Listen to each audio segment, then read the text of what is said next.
ભૂખી નદીના પાણી ગામમાં ફરી વળ્યા. સુરત જિલ્લામાં પડી રહેલા ભારે વરસાદને કારણે સાર્વત્રિક જળબંબાકારની સ્થિતિ સર્જાઈ છે. સુરત જિલ્લાના અનેક ગામો હજુ સુધી પાણીમાં ગરકાવ થયેલા છે. સુરત જિલ્લામાં આવેલ ભૂખી નદીના પાણી અનેક ગામમાં ધસી આવ્યા છે. સુરતના માંગરોળ તાલુકાના અનેક ગામોમાં ભૂખી નદીના પાણી ધસી આવતા અનેક ગામો જળમાં ગરકાવ થઈ ગયા છે.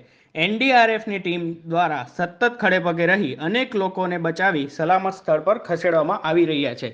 સતત વરસતા વરસાદને કારણે લોકોની હાલત કફોડી બનતી જાય છે.